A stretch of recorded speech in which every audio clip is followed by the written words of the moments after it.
Hello Naveen Ji, Namaste. Namaste. How are you doing? Very good. How are you? I'm also doing good. How's your day going so far? So far, so nice. We started morning 4 o'clock. So I wake up 3. Then I have my first class from 4 to 5:15. Then we are meditating. Some of our students are coming from Brahma Sadhana. So it's all very energetic. That's good to hear, sir. And I am actually here to actually ask you a couple of questions, or maybe you can say it's kind of a clarification, maybe from this younger generation like me. Please. So yeah, shall we just get started? I'm excited. Please. Done. All right. So we all I wanted to understand is that for this younger generation, we know like what yoga is, but we really wanted to know that where did this start from? We know it's one of our ancient traditions, but how did this evolve? Like, what is that history behind it? Can you just give a short point? Sure. That's a good question to start with. Yeah. So yoga, the first word yoga is mentioned in the Rig Veda, where Rig Veda talks about the universe and it's all consciousness and it's all secrets, in which yoga has been mentioned. And all these Vedas are not written by someone; they're all downloaded from the consciousness. When someone sat in a meditation, the entire scriptures came, and that has been put up for our next generations. And the term yoga comes from there in Rig Veda, and then it evolved, and it is believed that yoga existed even before the human civilization. So after so many years, it is Maharshi Patanjali, who we call as father of yoga now. About 5,000 years back now, he revived the entire process of yoga, and he talks in the Yoga Sutras. Basically, it's not possible for many of us to go through the entire Vedic system and pull out the yoga and practice it separately. So he did that work for all of us, and then he written that in the form of Yoga Sutras. So now there are 196 Yoga Sutras. It is believed that there were many, but then in due course of time, some were lost. In the entire Yoga Sutras, it talks about the yoga as a, mind management, for which we are all struggling to do. He says, you control your mind, you get access to anything outer world. So this is how yoga developed. And yes, there are many styles of yoga in the modern days you might be hearing. So what essentially happens is what worked 1,000 years back may not be working now, because 1,000 years back our ancestors' lifestyle was different, the nature was different. But today our living styles have changed, and we are running fast.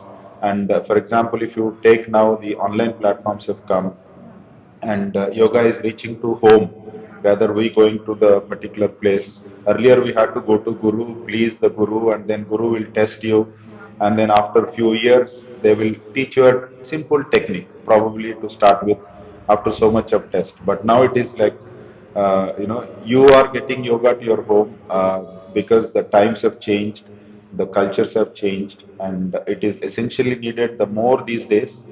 And that's why it has been evolving times to time. But any style, the destination is the same. For example, if you have to reach to Secunderabad, there are multiple options for us. Either you take metro or a cab or a bike, but then you might go into different routes, but then you have to land up in Secunderabad. So yoga is the same. There are many masters who are contributing for this yoga to be spreading.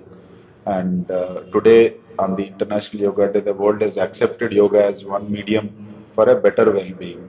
So any style that you follow, but the end goal is the same: to merge that your consciousness, inner consciousness, with the higher consciousness.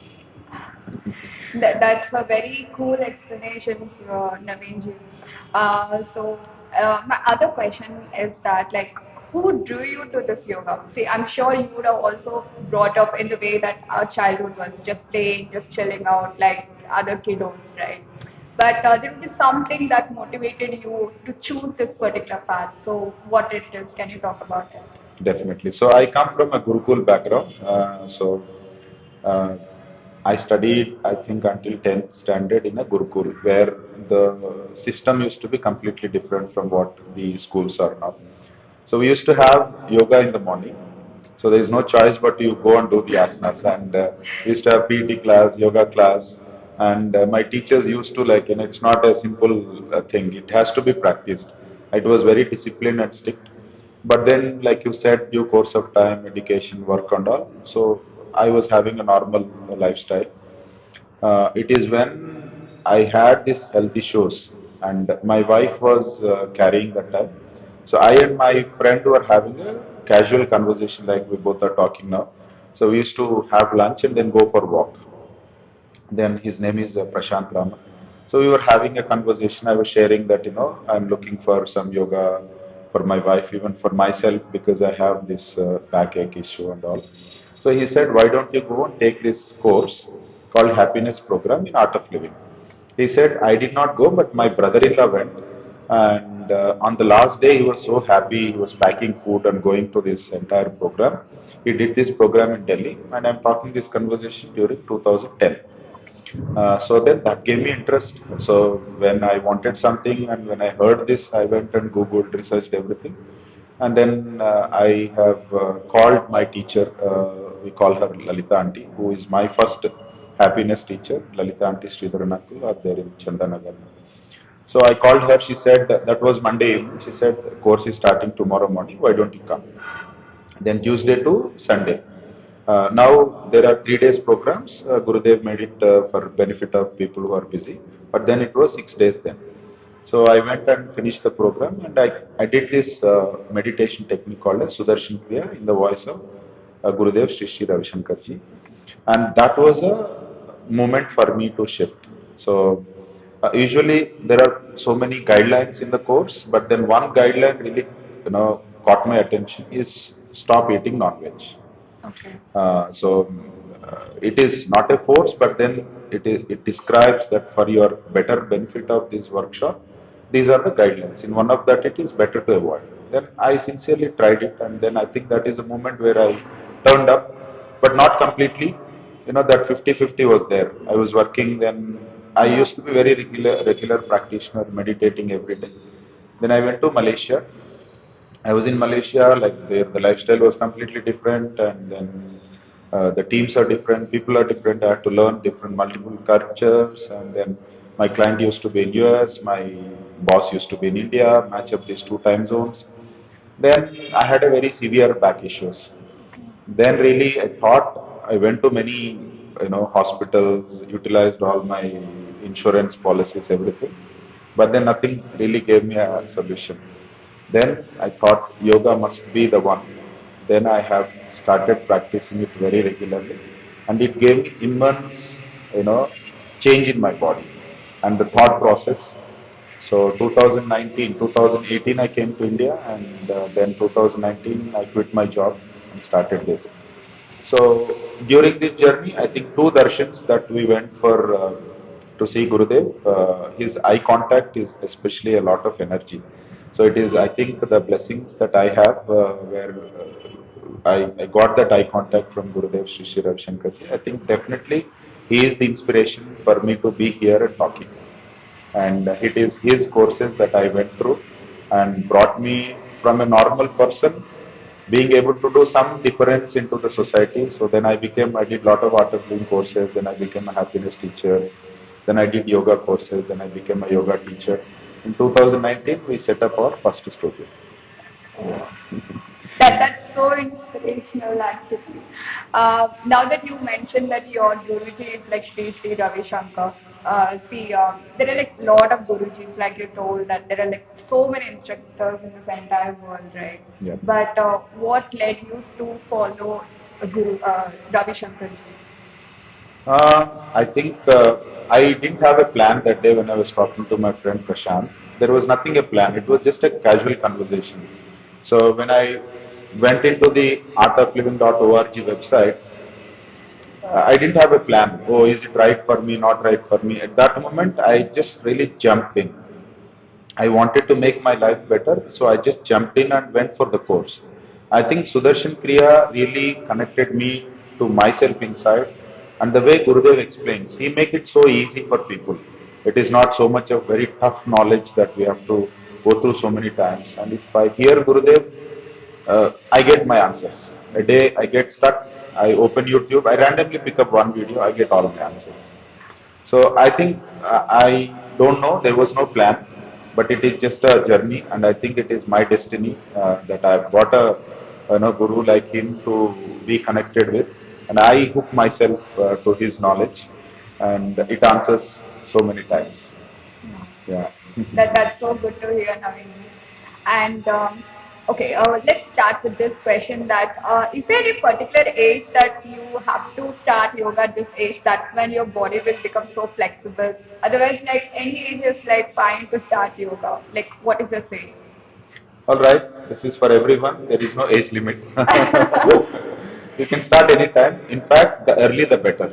Okay. Because we only look at yoga now in the physical aspect, Yeah. like doing some asanas, Yeah. becoming flexible. Although they are very important, but the end goal is to go deeper, to connect yourself and to connect to the higher self. So for that journey to happen, the early the better, because your body is your first home. You are staying inside your body. Yeah. The more, the healthier the body. That's why it says asanas are important aspect of opening the nadis to go deeper into your meditation. So the more you practice, the early you start practicing, the better you'll be at a later age. Imagine that if we start at an age of 80, 85 years where we can't sit on a chair, then obviously, yes, it can be, but then it won't give you that result as Yeah. the early days. So there is no age limit. I think right from childhood, anybody can start yoga. And usually, a lot of parents ask this question, oh, can I send my child from 3, 4 years to yoga class? But yeah, they are living already in a very good harmony. Yeah. I don't think they need yoga. They are actually living in a proper yoga life. So at an age of 8 years is a good time to start. And there is no end limit. And there are many people who practice yoga even at 80, 85 years. And our beloved Prime Minister is the best example for all of us. Yeah, so he does yoga even every day now. Right? So there is no age limit. Yeah. Okay.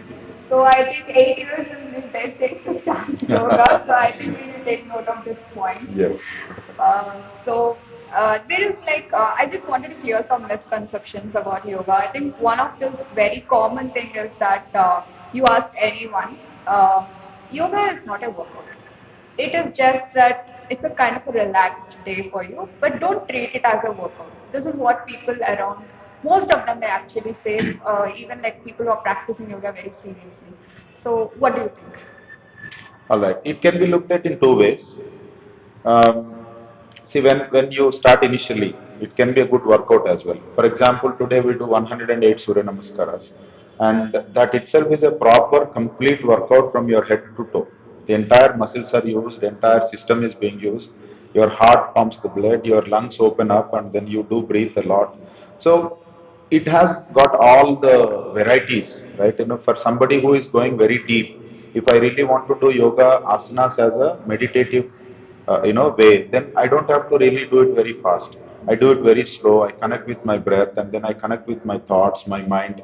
So it is one's choice. I think when one starts in the early days, they treat it as like a full body workout. But then when they develop and when they go deeper into their connect, once they reach that body level, when they go to their mind breath level, I think that's where the slowness comes. It is in fact an individual choice. So we have both styles here. For example, power yoga is the best example. So when you do asanas repeatedly for a couple of times, that you get that complete workout feeling. So it's all up to how do we see it.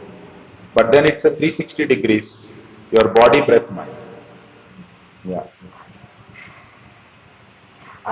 So I think like in today's trend, right, latest trend, gym culture has been like very much extravagant in almost everyone's mind, right?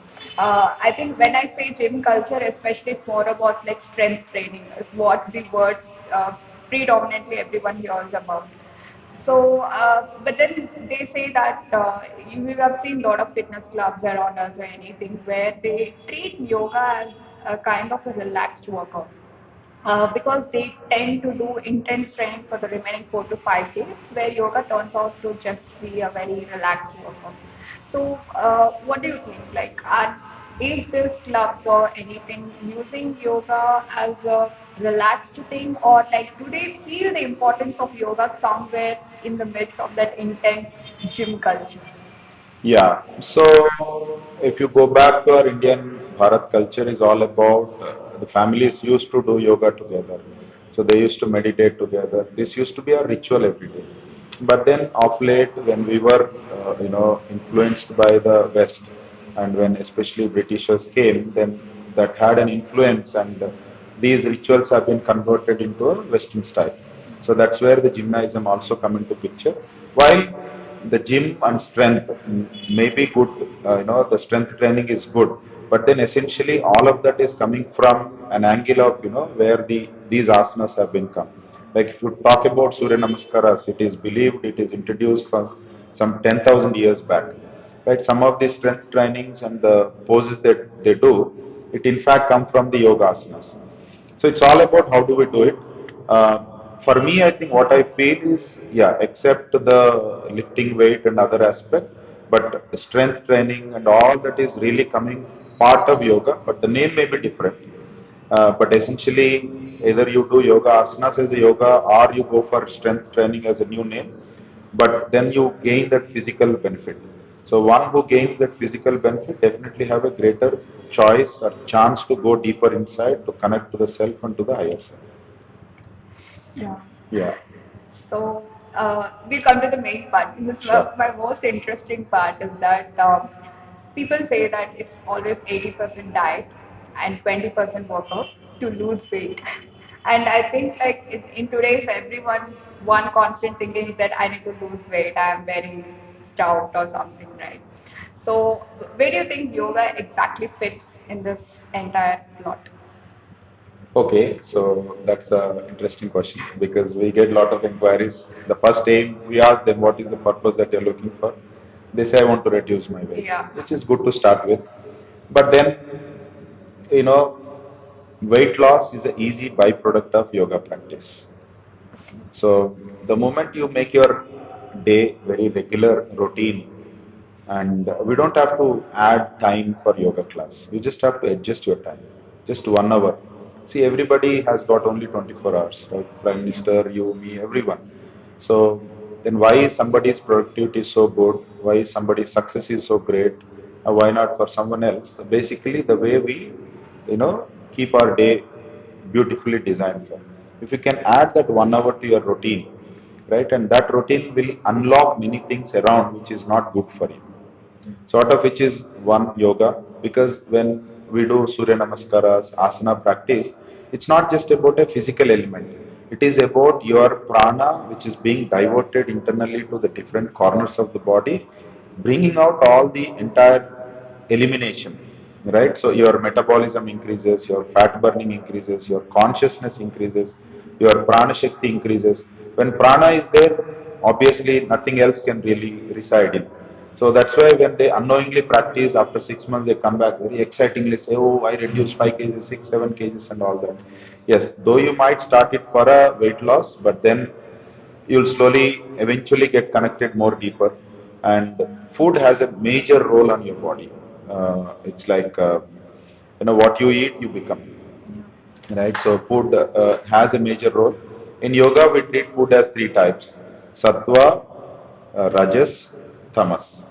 So tamasic food, which is like, make you so lazy, lethargy. One is not interested, always lying down, yawning, and not interested in life, no goal at all. Second is rajas. Rajas is too much activity, quite opposite to tamas. Okay. One is in tamas, one is always lying down, and in rajas, one is always in activity, but there is no result. So there's so many things are being done, but then the manifestation is very low.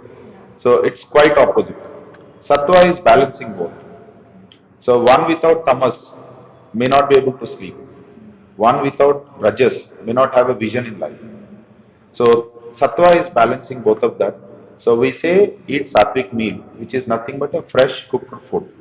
So you don't have to follow any diet chart, because we don't believe in having a chart and following it, because uh, our ancestors have been, like we have been learning this from so many our grandparents, everyone.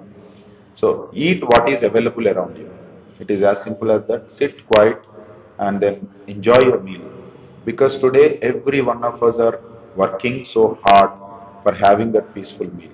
Yeah. But then in the journey we get caught up, and then I see people talking on phone, working on laptop, eating meal. So it is only going to increase more stress in you. So the way you eat food in silence, if you can sit and spend some 20-25 minutes to have that meal, I think your weight loss is nothing.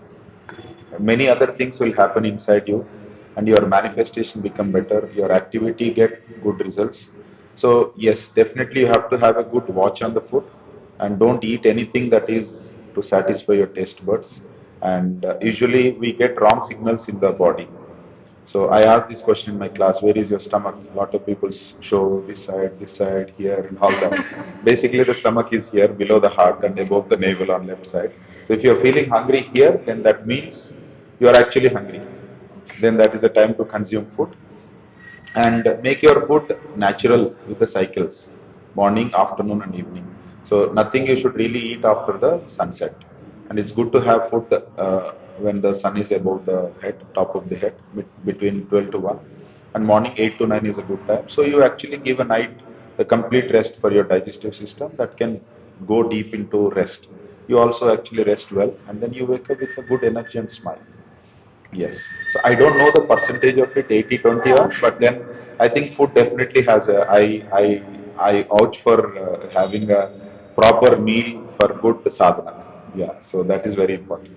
And it is also that we could also take this way that our energy expenditure is somewhere around like maybe 1500 calories for one person or something. It's really not possible for me to burn out all those calories no matter whatever workout that I choose, right? Exactly. So Yes. I think that's how diet ends up Right. playing a very major role for everyone Right. actually. Right. And also, it's like, anything too extremes is not good. Yeah. Say, suppose you don't eat for 2-3 days and you feel low, Yeah. or you eat more also you feel low. It's like balancing Yeah. what is needed for your body. So anything more or less can consume your energy. Anything which is moderated can give you energy. Yeah. And in the conversation, you just mentioned that the sunset method, right? Mm. So I think like when we look into our ancestors' life, we didn't have this electricity, we didn't have anything of this. So I think that was a kind of restriction that they had to complete everything by evening 6 o'clock because Right. everything is like dim by that time. Yes, So exactly. I think their biological clock and that food clock, everything was like set in a proper way. But I think now it is like you have light 24 hours. In fact, like we have to close our doors, switch all the lights to get that dimness in order to sleep or anything. But then it's a very fast-paced world that we are getting into, right? Right. So uh, what is your say? Like, what would be your advice so that like we stick back to our biological clock, understand that what your body requires, but just not go by taste buds? Right. So yeah, I think once in a while exposed to the nature is very good. So though the lifestyle has changed now, there are many other options. It is all about how do I look at it, right? So you can go for a morning walk. You can go to the terrace, sit under the sun. A lot of people are now complaining about having a vitamin D Yeah, deficiency very true. because we're not getting exposed to the sun. Correct. And our grandparents were farmers and they were working under the sun. So they all have, like you said, the biological, natural clock set inside. So I think we can look for options. Fresh air is available. There are many parks around. You can go for a walk once in a while. And we have designed our studios in a way that we don't use ACs. The natural air has to come in, right? You do something very fast, like we do cardio workouts. That's where you breathe a lot and then the lungs open up. You're supplying a lot of oxygen. Look for some natural methods. If you connect with yourself, then you are connected with the nature. You know that, okay, this is the time I think I should stop.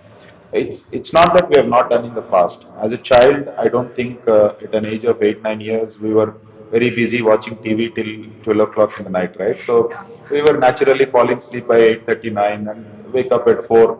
I see this with my kids. When they are in Hyderabad, they're like 10:30 they sleep. Although I tell them go for bed early and all, when they go to my village, automatically they sleep by 8:30 because my dad switch off the light by Yeah. 7:38. His dinner is done 6:30. Uh, The atmosphere is like that. Automatically you fall into sleep. And yeah, so but then human being is much more intellectual these days. We are really transforming our life into many more ways. So one has a choice to what to pick up. And please do take this choice with a lot of intellect and what's suiting you. Right? Look for a future. And it's good to retire with a proper health in your body rather than having a lot of unwanted health issues and diseases, right?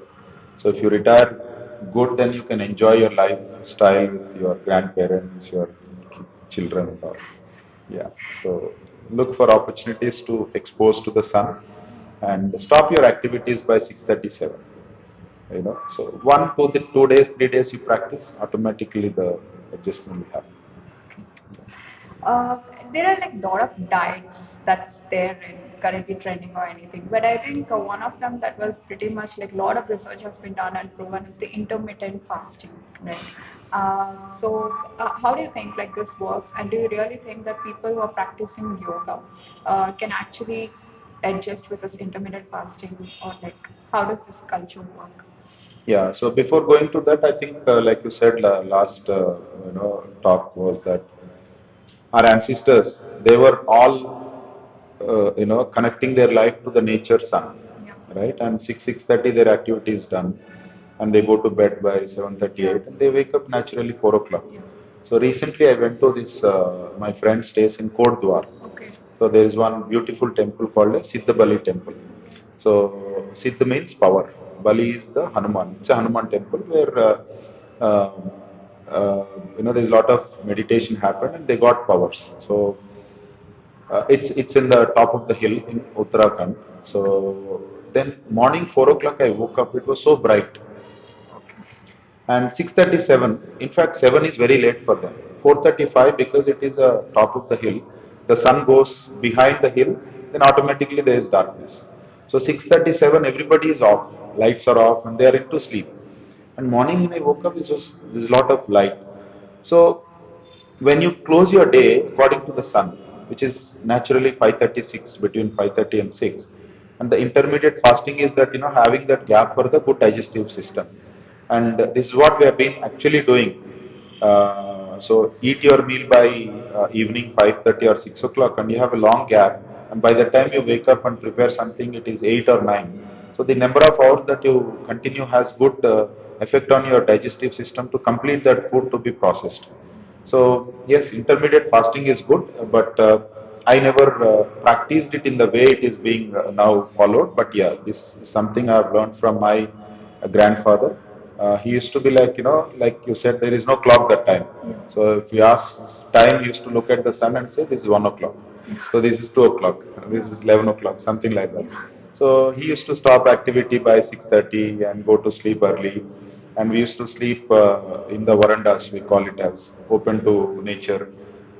So that's the method I follow. I think it's similar to the natural way of giving a gap for having a meal. Yeah, but then see what suits your body. Yeah. Your body will give you signal. If you meditate, you'll understand those signals. If you become conscious about your body, then you will know, I think this is something good for me, working or not working. Yeah.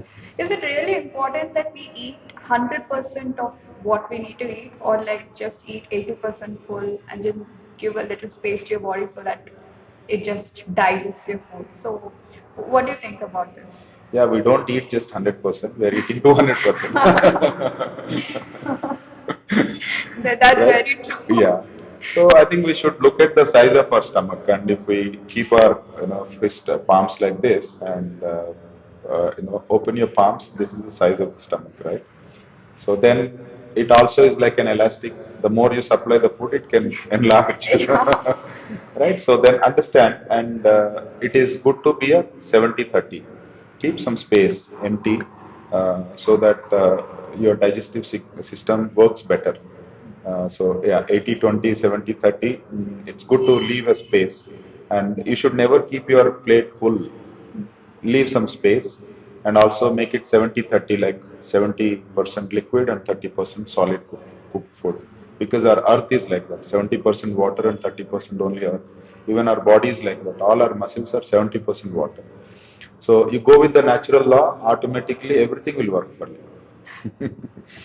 Yeah. Yeah, that will keep in mind. Sure. Yeah. Why not? Why only 80-20? Practice 50-50. At least, you will, drop Yeah. it few days and come to 70-80. Yeah. Uh, a lot of us are like office goers, so we do like lot of shifts every day. Like even though we incorporate some kind of workout, especially yoga and our thing, but I think it's just that we go to sleep at very late nights or something because that's how our shift works or anything. And then we have to like wake up very early in the morning so that we get tuned to the system or anything. So do you have any advice or tips for the people like who tend to work late nights and in because they have to because it's a Of necessity. course, it is Yeah. a living. Yeah. So, with due respect, I think yes, please, the work is very important. Like work is everything for us. But then, if you have to work against the clock, there are certain techniques that you can follow. Like I'm sure you would have noticed in our classes, we do something called as yoga nidra. So that will give you an instant relief to the entire system. And also breathing. Breathing has a lot of power. If you breathe well, you can supply that energy to your body. You can raise your prana inside. So once in a while, find out these breathing techniques. You can practice whatever is easy for you. Even just sit with your eyes closed and take a couple of long breaths, 10 to 12 breaths. You will feel fresh. And then watch your food, then take yoga nidra once in a while. So don't skip your, because one has to go to bed very late and then catch up the regular activities tomorrow. Give your system a very good rest of 7 to 8 hours. So plan your day like that. I think it should work. And yeah, so I also worked in night shifts many times, but then work has to be done. So these are some techniques that I used to follow, and it works for many of them. So they come with in 2 3 days they say, "Wow, I'm feeling so energetic." If you do yoga nidra, your depth of the rest is very high, and then though you have not got enough sleep for your body, then that yoga nidra can compensate. But then it cannot be a reason for, okay, skip my sleep and then anyway yoga nidra is. No, it's not that way. If you are busy for work and then you want to compensate, one choice is yoga nidra. What is the good number of hours of sleep that a person should ideally aim for on a day-to-day basis? I think it's around 7 to 8. Even the scientific numbers are that 7 to 8, because it's not that all 7 hours, 8 hours you are sleeping. It's only first 3 hours preparation, the last 3 hours preparation to get up. The depth of the sleep that we say, right? Either your brain goes into a delta or a theta state in the middle. So that 3 hours to happen, the first three and the next three are important. So it's ideally 7 to 8 hours of rest is good for the body. And some of us like also practice this that even though we've slept like for 3 4 hours, let's just do workout. Uske Mhm. baad aake, then we'll sleep again for one Mhm. two hours. So Mhm. this is a very breakage of sleep that we are. Do you think like this also fits, provided like if your body supports it, or like it's wrong to do this? Well, I think one may not know it in a young days, but then it's not a good practice, because any workout you should practice with a good rest to the body. Only when your body is resting and when you do it with that energy, then you are actually gaining the benefit. If not, like you said, you are breaking the pattern. I mean, system is confused. One day you're doing it at 10 o'clock, the other day you do it 12 o'clock, morning 8 o'clock. So there's something called as a muscle memory. So your muscles have a memory. If you practice it at one particular time, they get trained well to open up at that particular time and then grab that energy for you to be active throughout the day. So breaking the sleep, working out, and then going back is not a good idea. I think you should finish your cycle, come back to that, and then take rest. So maybe I think let me ask you this one funny question or something that so usually like people who start yoga or something, your body doesn't move. Let's just be very frank that it's Mhm. very strict, right? It just takes time for you to bend in a particular position or anything. But then like it's also that for few people, it just doesn't bend even after 3 4 months. It still takes time to do it or anything. So do you think that it's okay that if your body is just allowing you to put in this particular angle, it's okay to continue in that, or you have to stress yourself to get into that perfect pose? Yeah, so at least I believe there's no perfection in yoga, because every day you learn something new, you explore something new. One life is not enough for us to really learn the entire thing. So it doesn't matter whether you touch the palms on the floor or not, but at least that you have that interest to come and wanting to change. So keep trying. One day it will happen. For sure it will happen.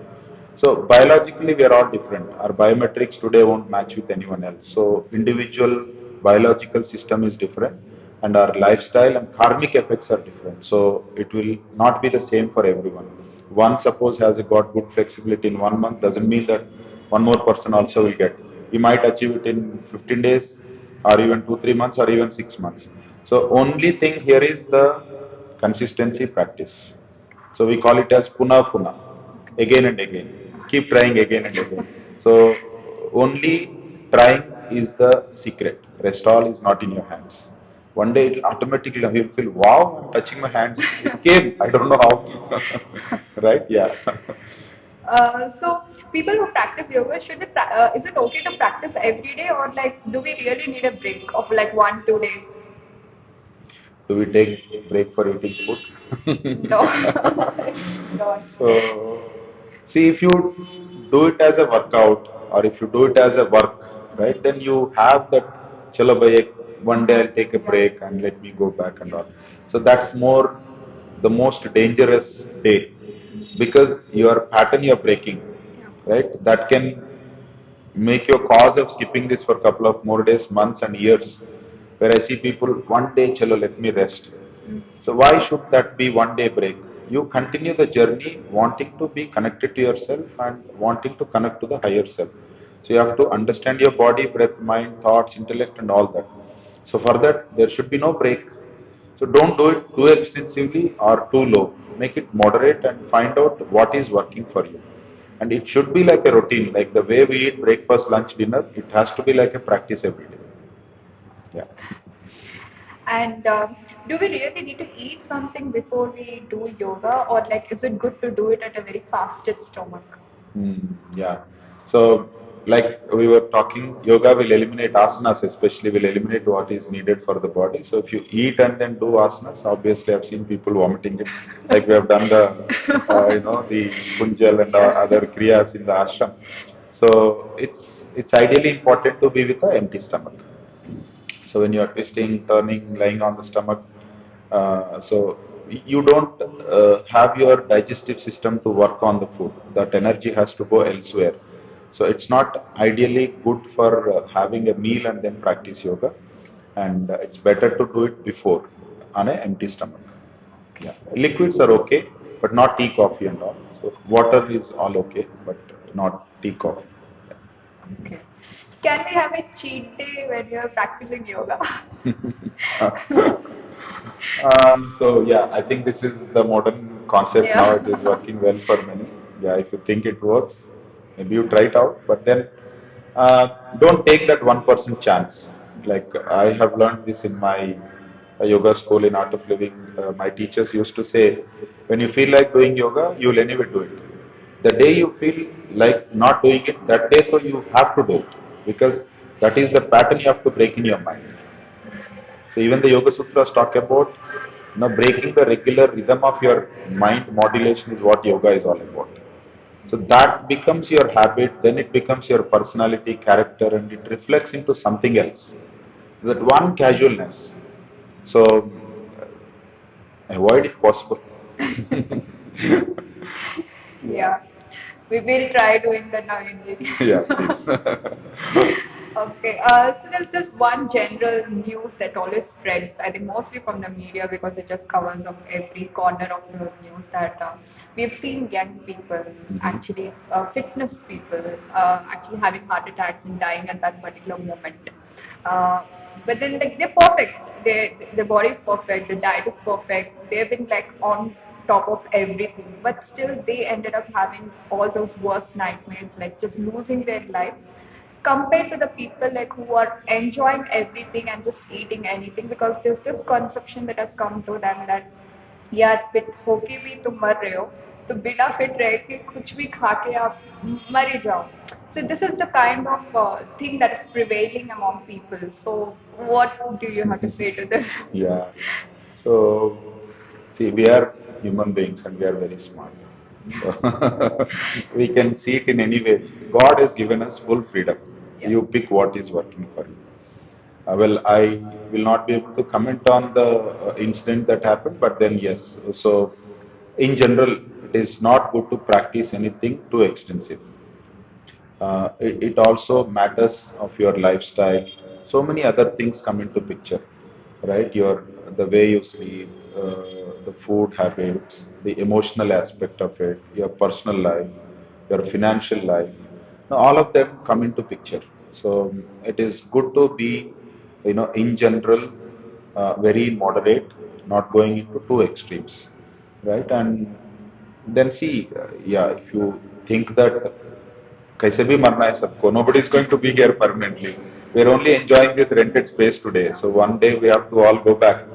But then it's all about how do we live our life, how much impression we leave into this world today. Today we remember Swami Vivekananda. One quotation you read, you uplift so much inside. That one word that he spoke has so much of strength and vibrating energy. Even now we are like, wow, it's giving me so much to go back and get my life back to normal. I think those are the impressions that we should leave in this planet Earth. Anyway, we'll have to go back. So, how do you go is your choice. Yeah, that's very true. Yeah. And this question is especially for you. Okay. Have you ever gotten stuck in a pose and you needed help getting out? Not really asking someone to release me, but yeah. So at times, it's not that I do very not unusual postures, but then I have trained myself to come out of it with the breath. So practiced with the breath. Sometimes you feel like, oh, I got stuck. Is it so? Then you close your eyes, meditate on your body, and you communicate with the muscles. They will open, the breath will increase, the prana will increase. Yeah. What's the most unexpected place you've ever practiced yoga? There are like few places that I keep going. My friend, he takes me for some trekking spots. I think they're very blissful. There's no noise. There is no, not even a human being. Aesthetic. So, yeah, aesthetic. Very, it's apt. Like you feel like, wow, let me just close my eyes, keep all these laptops, throw them away. There are few places. I enjoy going to Uttarakhand. I enjoy going to Himachal Pradesh, and there are some trekking spots that we go. And the last time we tried going into, we went all the way up to Mana, and then beyond Mana we went. Then the hills were like calling for you to sit for meditation.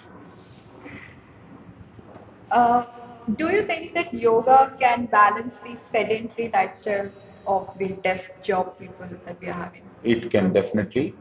So that 1 hour addition that you take for your daily routine, it will give you physical strength, it will give you mental strength. See, without energy, you will not be able to handle the problems. Right? If you have strong energy inside, anything big you take it, you know that you can handle it. Without that energy, even a small problem can disturb your mind.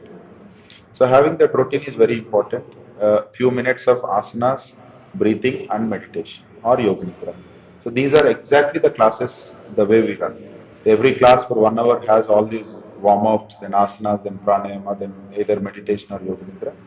That will keep you very active throughout the day, and you actively work on the problems that you go through. Yeah. For people like who really want to understand or know more about it, yoga, do you suggest any resources, some kind of books or something that you would like to suggest? Few of the books I was referring to, and which really brought the change the way I was looking at. One book definitely, the autobiography of a yogi. So it is written by, or perhaps taught by Paramahamsa Yogananda. He talks about a lot of things related to yoga. And it's not only the good part of it, and we also have to look at the other side of it, right? So when we get stuck, how do we? A lot of emotional things come out when you practice yoga, like for example, ego comes, emotional imbalance, a lot of dust comes out. So how do you balance yourself? And also a few books written by Swami Rama from the Himalayan School of Yoga. There's one book I think I would have read a couple of more times is that Living with the Himalayan Masters. It's not only about yoga practitioners, but even otherwise also as human beings, it teaches us a lot of values. So, and then of course, Hatha Yoga, and then many books are there. Maharshi Patanjali Yoga Sutras. I always read this talk by Gurudev, Maharshi Patanjali Yoga Sutras. And yeah, they'll give you some guidance. They'll tell you what is actually yoga is, what is actually yoga is not about. Okay. Hmm. I know you already talked about this, but I still wanted to get this recorded that how did this Nav Yoga form? The Okay. name behind it. I really wanted to get this recorded. All right. Yeah. So when I first heard the Yoga Sutras, the first sutra says Atha Yoga Anushasana. So the sutras talk about yoga is a self-discipline. It's not by force. I can't pull you to come and sit in a class. It is anushasana means you yourself have taken a direction for a change in life. So for that change to happen, it is right now. Atha means it is now. So that is how this word has formed. Yeah. So it is coming from the first sutra of Maharshi Patanjali Yoga Sutras of that Atha Yoga Anushasana. That Atha means right now. It is now. Yeah. So then for making it probably to form a word, we put it as NAV instead of NOW. Okay. Yeah. That's nice. What would you suggest for the people that were practicing yoga? Because that's a different world, right? It's a very pleasant, calm world. So I think, as you told, that food also plays a major role. Do you suggest that it's good to turn out to be a vegetarian or a vegan? Because I think like especially because if you take me, I think I'm like now turning out slowly to be a vegetarian because I'm not liking it. I don't know, maybe because non-veg or those meat items, it kind of gives you one kind of Mm. thing, right? Where Yes, that yes. personal, the anger or Exactly. something that kind of Absolutely. you feel it. Absolutely. I don't know like how many people around us feel it, but maybe I think avoiding that and just going with this vegetarian food or anything, I think it calms you down. So what Absolutely. would you say? I go with your saying. And but what is the say on vegan thing? Because I think people again have put one more extra step to say that no animal products. I mean like the Yeah, milk and milk or curd. Yes, milk-based products yes, and yes. everything. So that's pretty much difficult. But Mm, yeah. So yeah, vegan. Yes. So between the non-vegetarian and vegetarian, see, we as human beings, our digestive system is actually designed for a vegetarian meal. It is only when we were like very olden days when a human being doesn't know having this much of knowledge. We did not know what to eat, so then we were hunting yes, animals and taking it.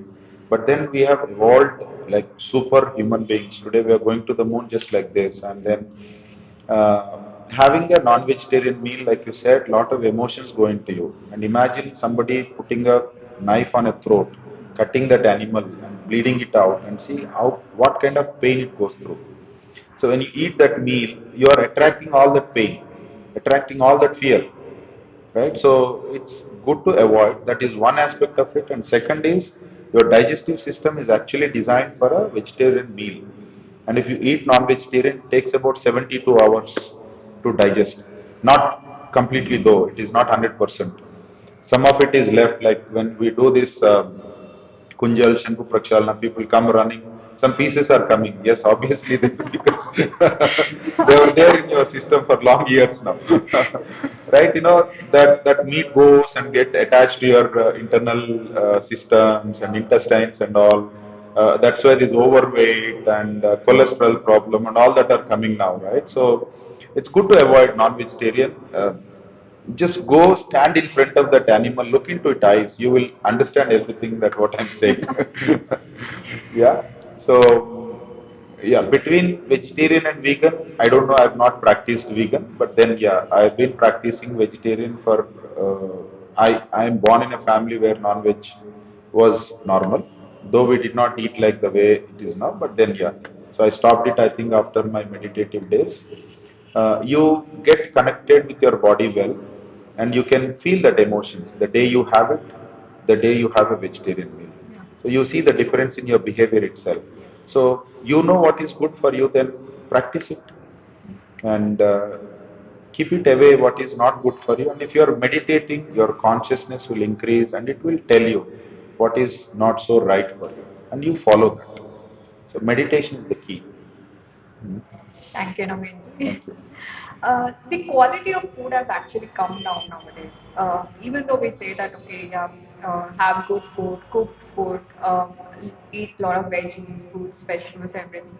But we also know that how these are being prepared, because now to meet the production demand is more, and the production is like done in a lot of other ways. Won't Absolutely. say illegal ways, but yeah, just to meet the demands, like people are doing it in all other ways, using a lot of fertilizers, Right. pesticides, and everything. Right. But in our ancestral generation, the quality of food, even if you had like one piece of it, it used to give such a lot of energy for the entire day. But Exactly. now it's not like that. So, what would you say? Because this is how like our current world is. We cannot go to some Himalayas or everything and just pluck some fresh Not fruits or possible. everything and have it. But Then, then, like, this is a very fast-paced life that we live in, and still we want to have that practice and yogic principles. We want to live that life, but yeah. this is the sources that we have. Right. So, So, yeah, if we all go to Himalayas, there will be a lot of traffic jam there. So, yeah, what we believe in yoga is you should be able to digest what you eat. So, your fire has to be so high. So, for that, there are techniques. Right? For example, we use few breathing techniques, few cleansing techniques. So, once in a while, please, you have to practice of these kriyas to clean the body. The elimination is very important.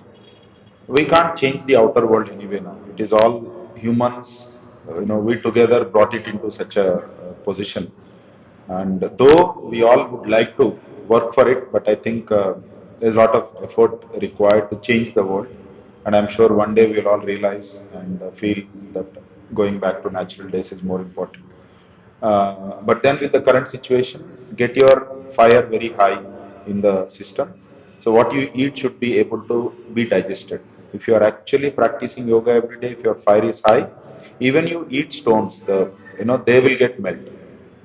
So that should be the important thing, and then cleansing your body. So there are 6 kriyas. We call it as Shat kriyas in Hatha Yoga. In one of that is the gut cleaning. That gut cleaning is very important. So once in 3 months, one has to really practice this. So indirectly, the pesticides and all that go because of a busy life. We may not be washing them properly. Somehow it goes into your system. Then it gives you wrong health issues and all. So when you clean this, it's good. And also practice lot of breathing. If you practice this abdominal breathing, the fire is always high. Imagine like we call this a belly breathing. The fire, like you see the goldsmith, right? They use this bag open and close. yes, So when the bag is open, the air is sucked in. When they close the bag, the air goes with a force. The fire is high. So likewise, you have to utilize this, the abdominal portion as that belly bag, and then breathe in and breathe out to keep the fire high. And then that fire can melt anything. Like you see in the oven, whatever you put in the oven is being taken by the fire. Yeah. so people say that an apple keeps a doctor away. Yeah. Do you say yoga will keep all doctors away? Definitely, yes. Uh, Doctors, yes. See, we need doctors for good guidance, and uh, it is being told Vaidyo Narayana Hari, like we treat the doctor by the God itself. Then you can avoid hospitals. Stay in the hospitals, at least I would say. A pure body, pure consciousness, and purity, is everything. So when you like actually practice yoga, these good breathing techniques, good food habits, one can definitely avoid hospitals. uh, there's that people like are interested to take yoga as a thing, like they wanted to start it, but then like there are also introverts, like some people that okay, yeah, I have to go to a studio, I have to sit in front of everyone, what would people think about me? So that uncomfortable feeling that you have in the first 2 days or everything. So people just tend that okay, no, I'll just do it at home or anything. I don't want to meet people or anything. So what is your advice to people like them who are interested internally, but they are taking time to they're fighting with themselves? Yeah. You start whatever is working for you. Even if at home, if you have to start, it's good. So a day, first step is taken, and be connect with the teachers. I think teachers have gone through all these phases, and especially when we go to like gurus and all, they make us do a lot of work to convert somebody from introvert to extrovert. Bring that transformation. They just like, for example, some of the courses that I went, the course is designed that way that you have to go talk to somebody who is unknown to you. So it may be very awkward, but then once you come back, you're like, wow, मुझ में इतना strength है, I have so much of strength and good communication skills and all that. So start from home, be in contact with your teacher. I think teacher will help you drive, come out of it slowly. Work on yourself and challenge yourself. Whatever is difficult for you to break, that though you have to do it first. If you have a hesitation to talk to somebody unknown, no, go and talk, break it off. What will happen? People might laugh at you. So what? Ask this question. So what? Yeah, one day you have to do it. The early the better. Yes. Otherwise, it becomes so stubborn in you. It becomes your character itself. So break it off. Hmm? Yeah, and use these fire techniques, belly breathing, Kapalabhati pranayama, and Surya Namaskaras. They all increase the fire in you. Fire is nothing but that strength, that valor in you, right? Do warrior sequences. They'll all bring lot of strength in you. Then you feel all these are very small. I think today's current topic is like stress. It just beats everyone, right? So you never know when you'll get stressed. You can just get stressed at any point of time. Say any small technique of 5 minute, 10 minute technique that you would suggest that okay, you're stressed now, just take a 5 minute break, do this, you feel better. Yeah, I think if you're not stressful, I think that's very unusual. Uncommon, something wrong. Yeah. So we'll all go through some kind of a stress. The stress meaning uh, low energy inside, having to do so much. That causes stress on the nervous system, basically. So how do you break it when you know you are exhausted, right? Do couple of breathings. And I tell this to everyone, and I practice this too. Couple of breathings, I tell you, your system will change. You get a lot of clarity in your mind. See, you are doing 8 hours, 9 hours work, and imagine if you can finish it in just 1 hour, you save 7 hours of your life. So how that manifestation comes only when you have good prana inside. Your mental clarity is there. You can put everything into very designed manner and then do things it's better. Or if it is cluttered, confused, here and there, you're pulling and working so hard, but the result is not coming. So it's better to breathe a lot. And then once in a while, just disconnect, go to fresh air, wash your face, take few steps, talk to someone who inspires you, read some books, disconnect from that energy for quite at least 15-20 minutes. Then you go back, you will face it and take it up. We will keep that in mind. Yes, and practice yoga. Yeah. 1 hour, please keep it to yourself. I am telling this to everyone. 1 hour, you must practice yoga every day.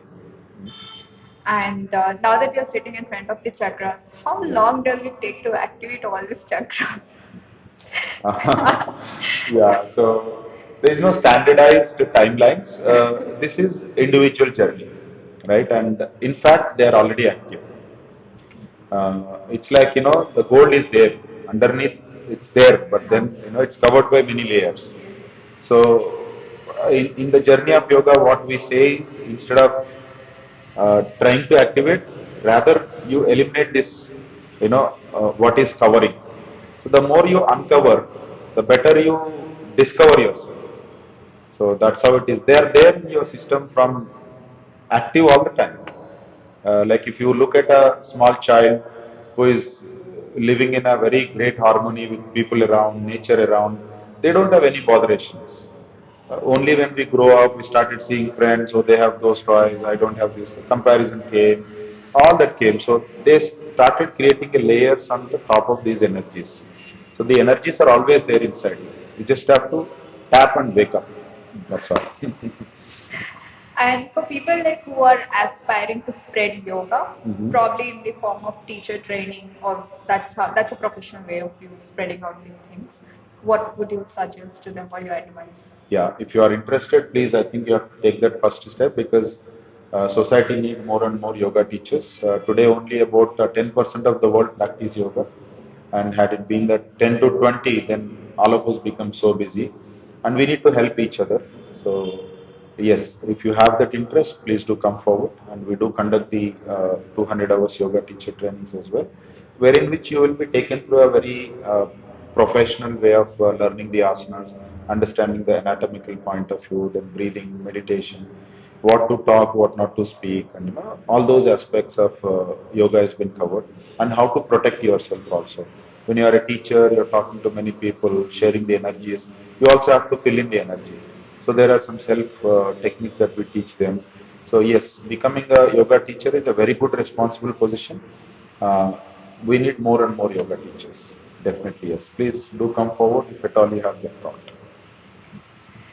And I think that's pretty much from end, Naveen Ji. It's been a very blissful conversation with you because it just flowed on. Because I still remember the questions that I wrote. It just like topped on with so many questions that we already had. So it's really nice talking to you. I think like we were able to like little educate ourselves and also take away all the misconceptions that we have about yoga. So one last thing that you would like to tell to this young generation on yoga. All right. So, one thing I would definitely say is practice. Whatever, wherever it is possible for you, don't sit and analyze too much. So, whatever is working, just go start practicing. You will go along the path. The path will pull you. So, but for sure, you have to come on to the practice of sadhana. So, either it is at home or in a studio or in an ashram, wherever it is possible for you, please do start the practice and then be active, live a good life, enjoy it. This 78 years of life you have got for a good purpose. So enjoy it and then take it ahead. Leave your footprints here. Your children, grandchildren, the society should talk about you after we all leave this place. Yeah. Sure, Naveen, we will keep that in mind. But thank you so Thank much. you so much, Vinisha. I think it's a very wonderful conversation. I'm very happy to connect with the youngsters like you, and I think this is one of our first conversation Yes. like this with the students. And yes, continue to practice. Thank you all very much. And the questions are very wonderfully put, and I think this will bring a lot of Awareness. openness, awareness to many people around. Thank you. Sure. Thank you. Thank you.